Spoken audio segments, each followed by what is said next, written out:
All right, hey, it's May 4th, bringing you a Lake of the Ozarks fishing report.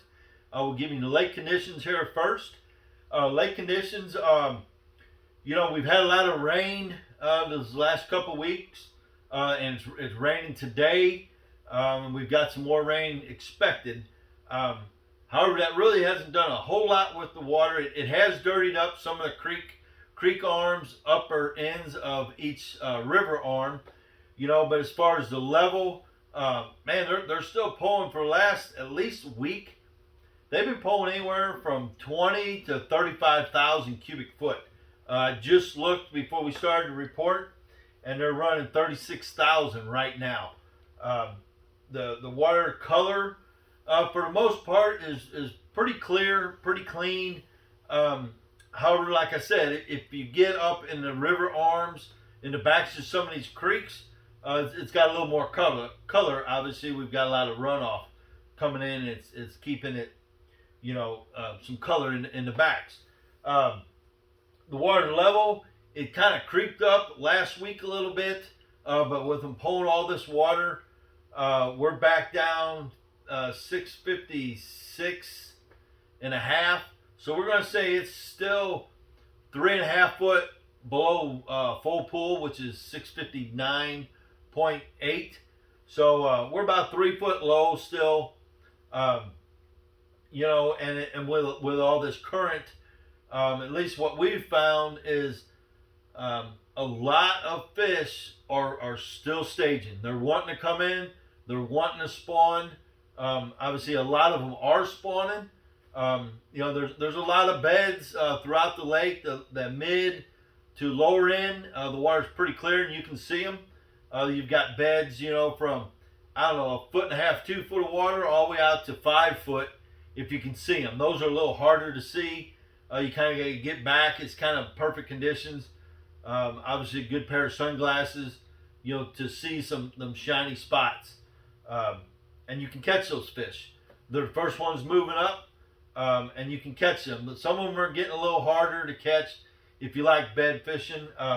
We don't do a whole lot of bed fishing, but we will catch them, and we will catch them often, especially if you see a good one. You can see there's a lot of little bucks up there running, little 14.5 to 16-inch fish. They're up there around them beds, working them beds, protecting them, and making them. The bigger females, like I said, they're still kind of staging. We had a trip this morning, yesterday, and the better fish that we're catching, we have found are still kind of main lake, just inside main lake, big secondaries, or more steeper ledgy stuff. They haven't really committed all back to the pea gravel or the more pea gravelly banks. If we get back a little further, we're catching a lot of little males. Today, my guys had 6 keepers. Had one about 4.5, and a couple of good solid fish. And the main bait for those fish, which were not bad fish in any way, they're more staging banks. Not that some of these fish won't spawn on some of these ledges, because I honestly believe they do, and a lot more than people realize. But with all this current going through the lake, these cold fronts once a week, a lot of these fish they'll go in to these ledges, and they'll just hold on these ledges. And when it's time to go, it's time to go. They got to move up and spawn. But our baits this morning were the shaky head, was our main deal. Just throwing the 1/4 ounce Crockett Gator Shaky Pro head. It's been working really well, at least this week. And two different colors. I'm not sure how much the color really matters right now. If you get it around their beds, around these fish are kind of protected or roaming or setting up, they're going to pick it up and move it, or they're going to eat it. These fish today, I'd say, were not really bed oriented, so they were more feeding fish, which a lot of them are still feeding real heavy before they spawn. But a couple colors here. This one here I kind of found. It's called a green pumpkin blue flash. It's just a zoom, a mag finesse worm. Started using this one last year. Uh, Probably because the green pumpkin was hard to find, and I switched and found a bunch of these and used them. But it's actually working really well. It's got a real good looking, kind of a bluish, purple green pumpkin color. Uh, this one worked real well today. And then also a green pumpkin red flake also has been working real well. But like I said, I'm not sure how much the color matters compared to where you're putting it and how you're working it. Today, uh, today it was a lot of dragging and letting it sit, and every once in a while we kind of hop it. But a lot of bites today where the bait was just sitting still, and then they'd see the bait, the line start moving off, or they'd see a little bump in that line, um, and we was able to catch them. One big thing that we always do, you can see on our spinning rod and reel, we've got it spooled up with 20-pound um, this high vis yellow line braid, and then we'll put a leader on there, 8-10 foot leader of usually 12-pound fluorocarbon. But that yellow line was critical today, at least, especially when that bait's just sitting still and you kind of got kind of a tight line, not real tight, just a little droop in your line. And that yellow line, when they bump it at all, you'll see that line really twitch. Or if they start moving one way or the other, you'll see that line move, and you can really pick it up easy with that yellow line. Actually, one guy was throwing one with the low vis green, and he was having a little bit of trouble. And even myself, just seeing that line compared to the guys that were throwing the yellow braid, man, if something hit it, you could see that right now. Or if they picked it up, you'd really pick it up. So, if you're going out with a spinning rod and reel, which is perfectly fine if you're not a bait caster guy, or you don't fish a lot, or you want to throw around the wind, or even right now, I actually think the spinning rod and reel setup may be a little better just because we're spooling it up with that braid. It's super sensitive, and it allows you to see the bait moving off a lot easier. So, just rigging your spinning rod and reel up like this is really going to help you, especially on some light bites. A lot of times, when they're picking these baits up around beds that you may not see, they're just picking up and they're going to move it about 3-4 foot and they're going to drop it and they're going to go back to the bed. And that's why it's so critical to be able to watch. We really want to watch that line, because that's what you won't feel the bite. They're not eating it. They'll just pick it up and move it, and you want to be able to see that line. So, anyways, maybe if you're spinning rod reel, rig it up with that 14-pound, or not 14-pound, 20-pound. This is Power Pro line. I like it. I know there's a lot of it out there. I will spray it down with the Real Magic quite often to keep it real moist and a lot more limber. It won't create so much problem spooling up on you, or wadding up, twisting up so bad if you really keep it sprayed down with some Real Magic. So that's the spin rod and reel setup. The bait caster rod and reel. That's just this is a 7-foot. My Falcon Cara.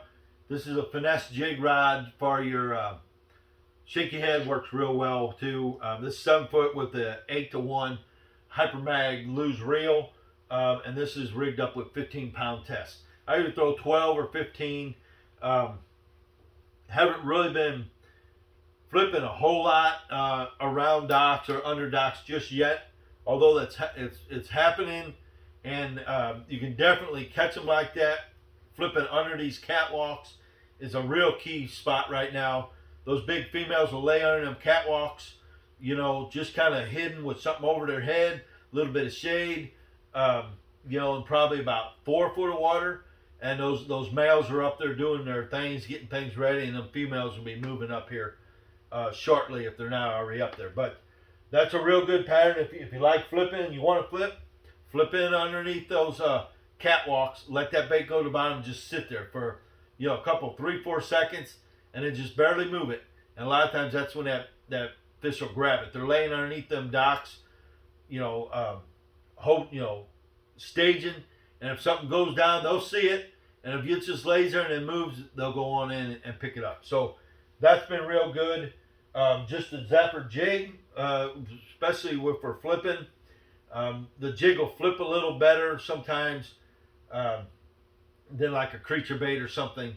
If you want to flip, this will skip a lot better. This is just a 3/8 ounce Ozarks crack gator zapper jig with the ring crawl in the back of it. Nothing fancy there. And it same setup exact as the shaky head, just a 7-foot rod, a medium heavy, 15 to usually about 15 pounds, 12, 15 on that, depending on the water clarity, and the same Hypermag 8-to-1 reel. I do throw it on like a 7.5 Ozark. Here's one we were throwing today.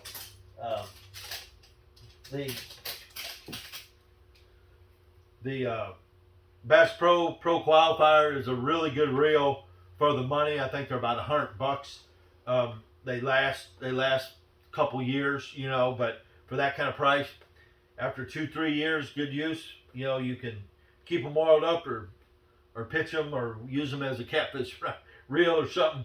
But you know, same deal, spooled up. This is on the Falcon Expert, 7-foot rod, basically same. You know, medium heavy, and we were. This is actually one of the baits that we were throwing today, and it's that green pumpkin red on that 1/4 ounce head. So pretty simple right now. There's a lot of fish moved up. There's a lot of fish biting. I'm not going to say it's easy in any way, but we did catch a lot of fish, and we caught several keepers today. The majority of the fish are 10 foot or less right now. I would say just about in the entire lake, all the fish, because they're all getting ready to spawn. They don't all spawn at the same time, and I would say that the majority of fish are still staging, so they haven't come in. Next week we're supposed to have some 75, 80 degree weather. As soon as that heats up and it's a good stable condition, I would say there's going to be a big push and a big movement of bass moving up to bed. So I would say next week, if you're not seeing beds now, you're going to see a lot of them next week, and you'll see a lot of brand new fresh ones. You know, topwater has been working a little bit. We've been throwing a little chug bug, just that storm. Good old fashioned chug bug. This is a baby bass color. The bone works good. There's another one here that we throw a little bit. Looks a little bit like a bluegill. And we're throwing that on 10 or 12 pound monofilament for your topwater bait. This is actually one of Virtus rods. It's a real good rod, American made rod. It's called Virtus. If you haven't seen them, you may look into those. And this is a real good, this is actually a crankbait rod. It's got a pretty good backbone with a real limber tip. It's a 7-foot 2 rod. It can really throw a long ways. If you're fishing over top of beds or around shallow, you want to make a good long cast so these fish can't see you. As more people pressure them, and they've been up, the longer they're up, the more keen and wise they're going to get to boat traffic or, you know, electronic noise or troll motor noise or just being pestered. So the further back you can stay and make good longer casts, the better, more opportunity you're going to have to get a bite. So here's that other color chug bug. You know, it's just kind of a white shad color with a little red stripe on it. Looks like a little bluegill kind of. Spook's catching a lot of fish. This is just your 1-knock spook, bone color. You know, same deal, same rod, reel setup, 10, 12, maybe 14 pound monofilament for that. And the deal with the topwater right now is maybe not working it real fast as far as retrieving it, but throwing it up towards the bank. Work it a little bit, maybe work it 2-3 foot off of the bank and stop it. Just let it sit there and sit above or around these beds. And the fish just cannot stand something above their beds or around their beds.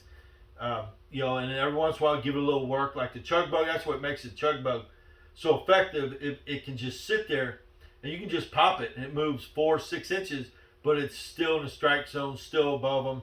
And you pop it again, you know, and you can let it sit there. Same with the spook. You can work it real hard and let it sit there. Maybe work it a little bit, and just keep it in that strike zone as long as you can. A lot of times around beds, or this time of year, if you work a bait too fast and they don't really see it as a threat, they're going to let it go on by. They're not going to mess with it compared to something that's in their area, their zone.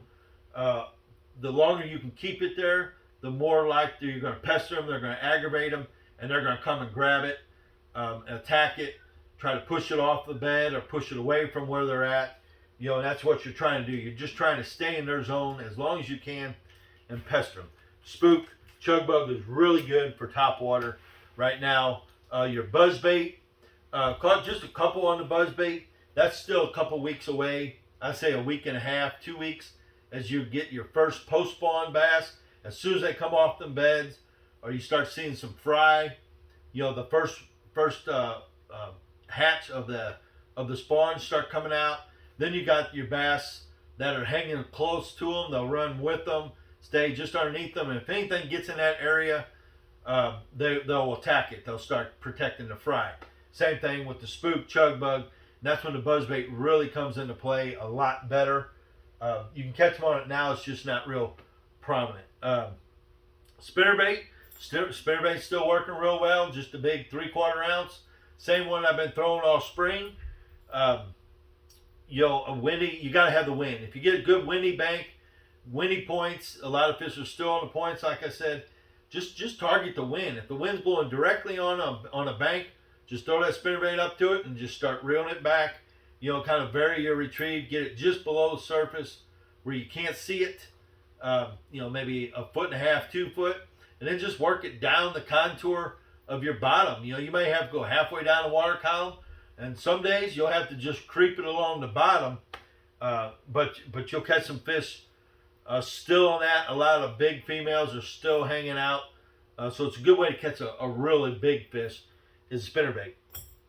Man, that's about it for baits now. I mean, you can still catch them on wiggle worm. Obviously, there's a lot of baits.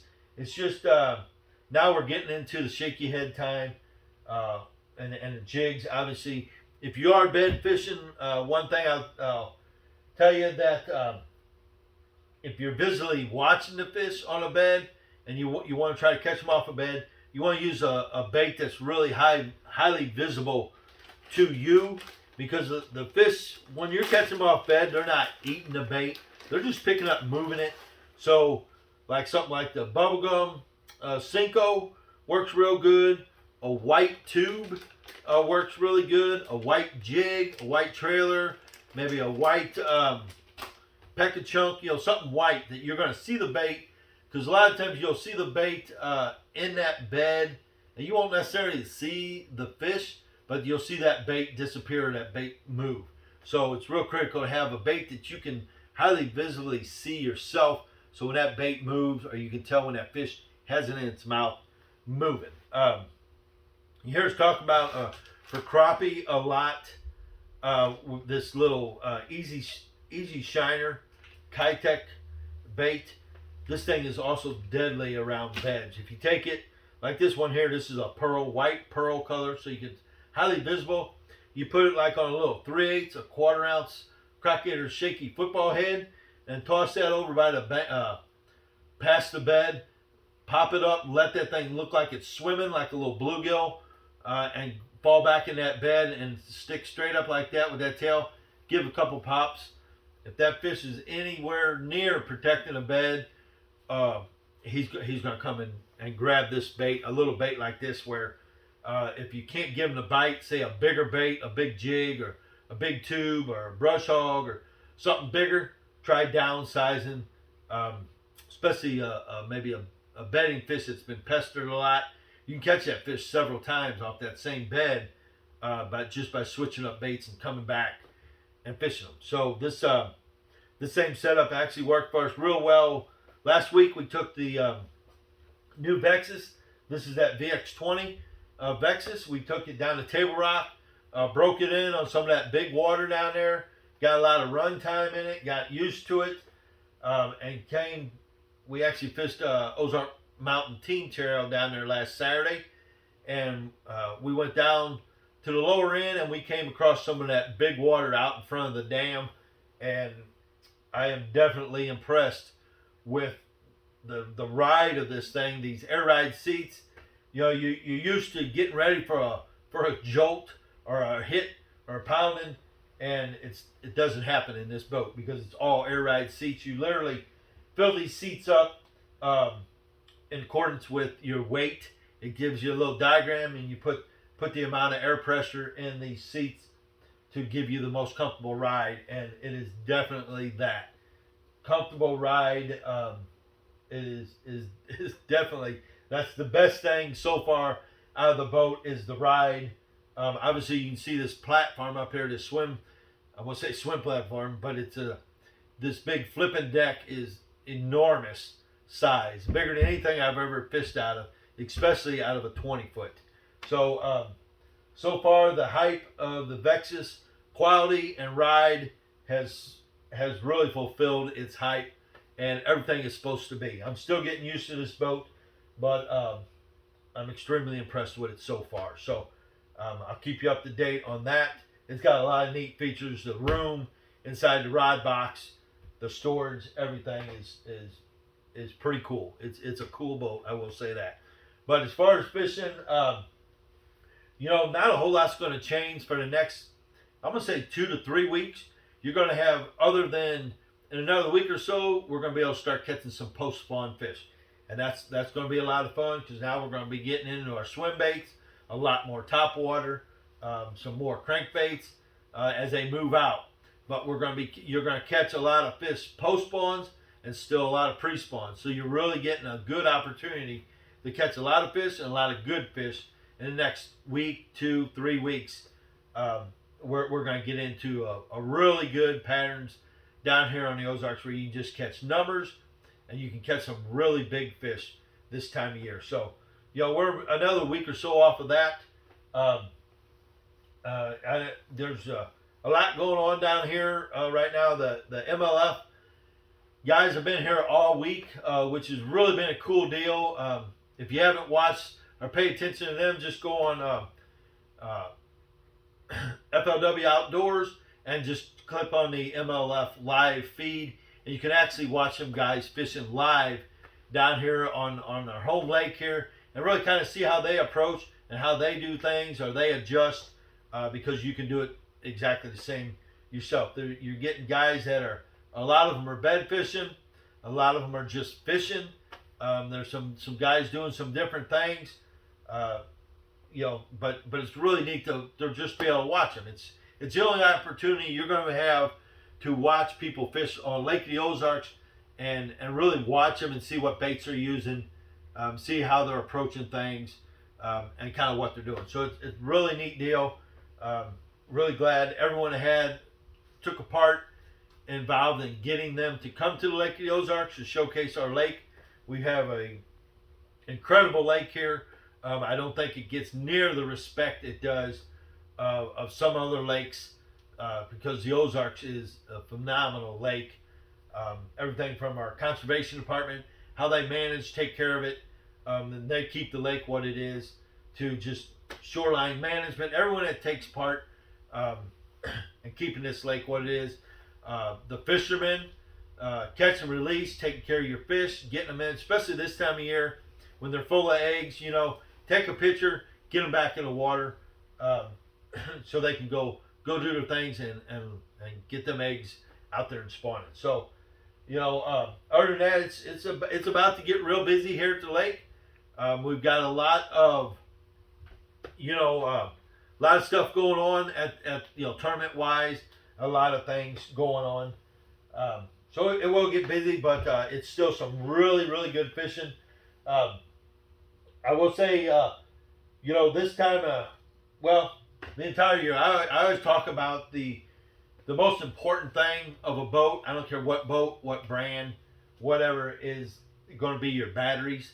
Without your batteries, you're done. I don't care what electronics, big motor, whatever. Without the batteries, you're finished. I've got 4 brand new Deca Group 31s in here from Wholesale Batteries.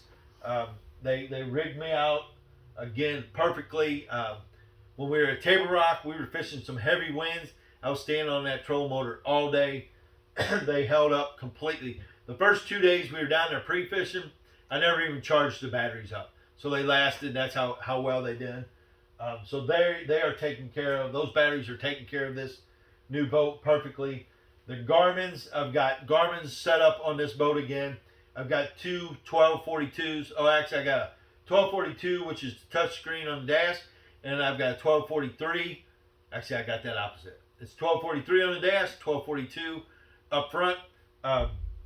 Because I don't adjust it as much. It's mainly running live scope on it.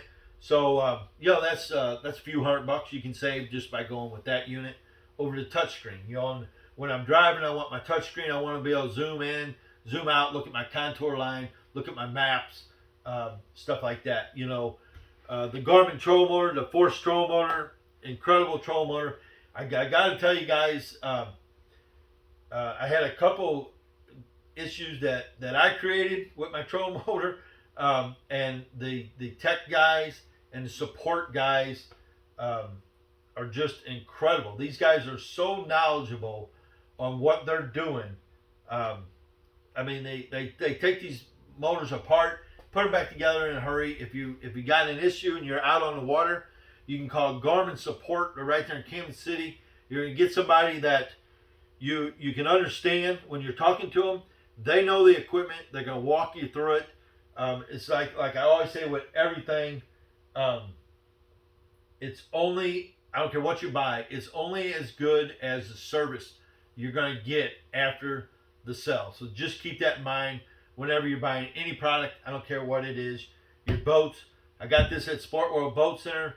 They've been great for helping me just learning the boat, servicing the boat, everything about it. And they've proven that, not just with this, for the last 18 years, like I told you before.